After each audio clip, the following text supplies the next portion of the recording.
أعلن رئيس الوزراء الجزائري أن عبد الرحمن عزم بلاده تقديم $1 مليار لصالح مشروعات تنموية في إفريقيا. وقال عبد الرحمن خلال القمة الإفريقية في أديس أبابا إن الوكالة الجزائرية للتعاون الدولي سوف تتولى تمويل هذه المشروعات. قناعة من الجزائر بارتباط الأمن والاستقرار في إفريقيا بالتنمية، قرر السيد رئيس الجمهورية عبد المجيد تبون ضخ مبلغ $1 مليار أمريكي لصالح الوكالة الجزائرية للتعاون الدولي من أجل التضامن والتنمية لتمويل مشاريع تنموية في الدول الأفريقية، لا سيما منها تلك التي تكتسي طابعا اندماجيا أو تلك التي من شأنها المساهمة في دفع عجلة التنمية في قارتنا العزيزة. معنا من الجزائر للحديث حول هذا الموضوع الباحث في الشؤون السياسية والاستراتيجية نبيل كحلوش. أستاذ نبيل، مرحبا بك. كما تابعت في تصريحات الوزير الأول، الجزائر تخصص $1 مليار لتمويل مشاريع تنموية في إفريقيا. ما يعني فلسفة هذه المقاربة الجزائرية للتوجه استثماريا نحو الجنوب؟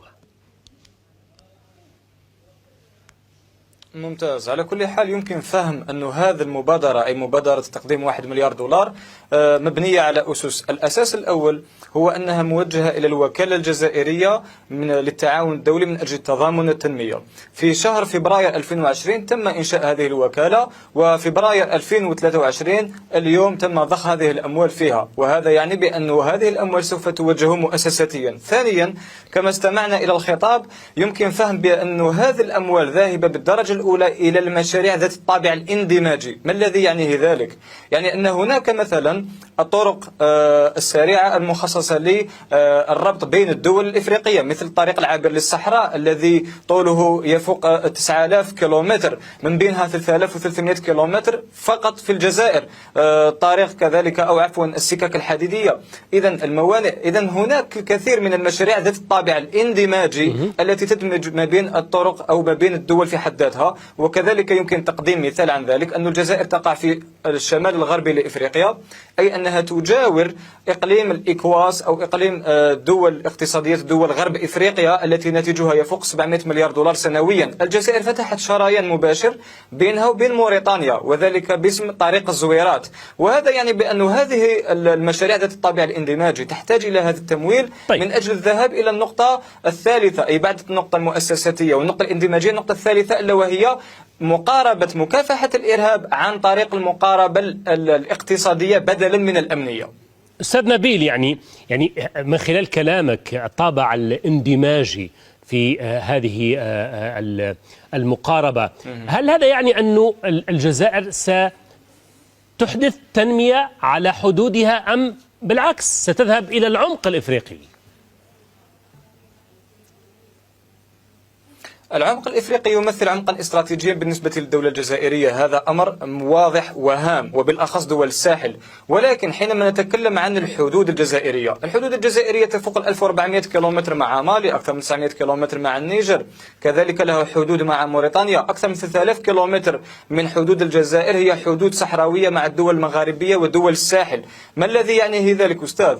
يعني بأن هذه المشاريع الاندماجية ذات الطابع التنموي تعمل على المجال الحدودي لكي تمتص أكبر قدر ممكن من الظاهرة الإرهابية. وهنا بودي التذكير بكلمة قالها الرئيس الجزائري من قبل، ألا وهي: أنا لا أخشى على إفريقيا الإرهاب ولكن أخشى عليها البؤس. لماذا؟ لأنه من بين أسباب انتشار الظاهرة الإرهابية ليس فقط الإيديولوجيات، ليس فقط مثلا تمويل الحروب، وإنما أيضا البؤس وضعف التنمية.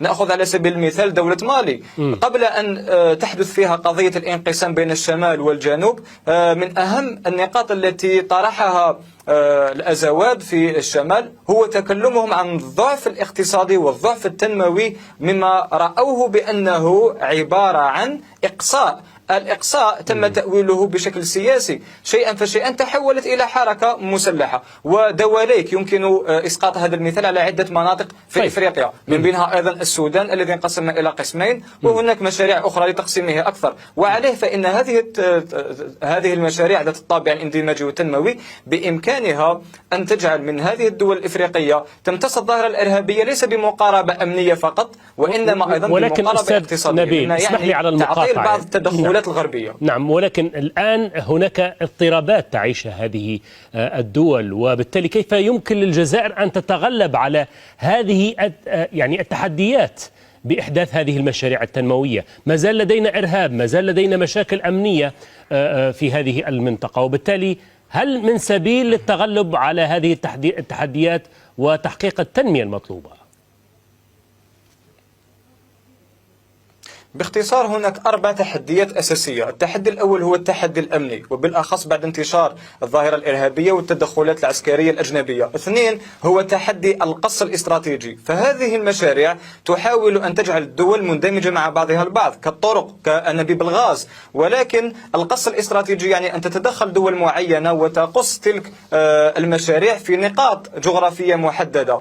وكذلك التحدي الثالث هو التحدي تشابك الأعماق الاستراتيجية، فهناك مناطق في إفريقيا تمثل نقاط استراتيجية وأعماق استراتيجية بالنسبة لقوى أخرى، مما يعني أنه سوف تتصادم هذه الأعماق حينما تتنافس حول هذه الموارد. التحدي الرابع والأساسي هو تحدي التماسك السوسيو ثقافي الداخلي، لا كويرونس سوسيو كولتورال انترن، بمعنى أنه المجتمعات الإفريقية مجتمعات متعددة المذاهب، الأعراق، الثقافات، الديانات، مما يؤدي إلى تمزيق بعض الدويلات أو الدول كذلك إلى عدة أجزاء. إذا فهذه التحديات كيف يمكن مواجهتها؟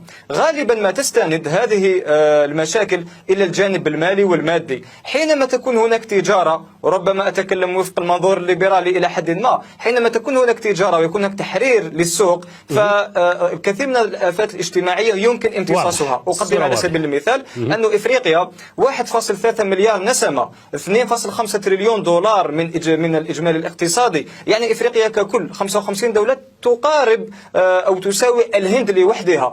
فلننظر إذن أن إفريقيا بعيدة جدا عن باقي العالم، ولكن هذه السوق الكبرى التي قد تحوز إذا ما تم تسريع وتنفيذ منطقة التجارة الحرة سوف تحوز على أكبر سوق في العالم، 1.3 مليار مستهلك في منطقة تضم 42 دولة.